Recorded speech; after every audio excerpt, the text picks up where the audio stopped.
হচ্ছে আমাদের এই সংখ্যাটি সবচেয়ে বড় হবে 2 এর উপর স্কয়ার মানে 4 4 হবে এমএসডি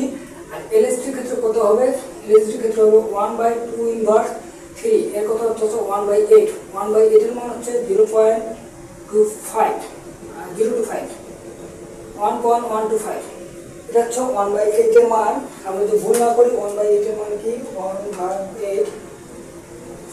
0.125 এমএসডি এলএসডি আমরা চিনতে পারলাম তো কোন সংখ্যাটি হবে এমএসডি এই 1 হবে আমাদের বাইনারি ক্ষেত্রে এমএসডি আর এই 1 হবে আমাদের বাইনারি ক্ষেত্রে এলএসডি এটা হচ্ছে এলএসডি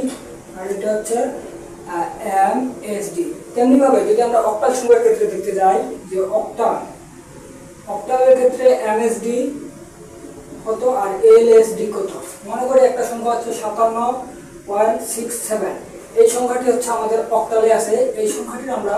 এমএসডি এবং এলএসডি বের করব তো এই পাশের জন্য আমরা স্থানীয় মান কত পাবো 0 এবং 1 এটা হচ্ছে 0 1 তো এক্ষেত্রে আমরা 5 ইনটু অক্টাল মানে 8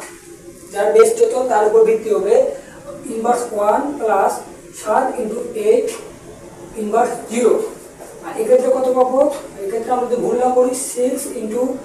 8 ইনভার্স 0 আর এটা হচ্ছে 7 ইনটু 8 ইনভার্স 1 তো এমএসডি কিন্তু আমরা পাবো এটা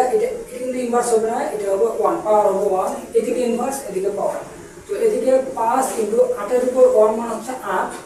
8 টু দি পাওয়ার 1 মান হচ্ছে 8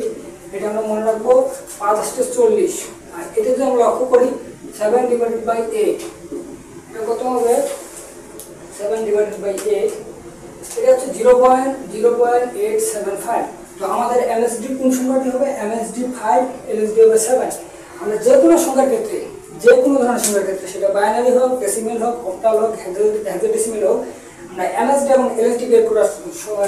সবচেয়ে সহজ নিয়মটা দেখবো যে হচ্ছে আমাদের এমএসডি যদি বের করতে বলে ওই সংখ্যাটির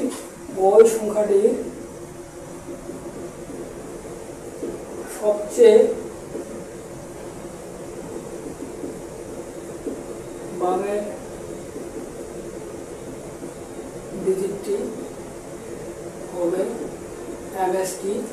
আর এলএসডি এর ক্ষেত্রে হবে ওই সংখ্যাটির সবচেয়ে ডানের ডিজিট এমএসডি আর এলএসডি এর ক্ষেত্রে আমরা এইটুকু দেখবো যেমন আমরা বাইনারি দেখলাম অক্টাল দেখলাম যদি আমরা একটা হেক্সাডেসিমাল সংখ্যা পর্যন্ত দেখি যে হেক্সাডেসিমাল কি আমরা লিখলাম কত পেলাম এমএসডি হচ্ছে আমাদের এই সংখ্যাটি সবচেয়ে বড় হবে 2 এর উপর স্কয়ার মানে 4 4 হবে এমএসডি আর এলএসডি ক্ষেত্রে কত হবে এলএসডি ক্ষেত্রে হবে 1/2 ইনভার্স 3 এর কত হচ্ছে 1/8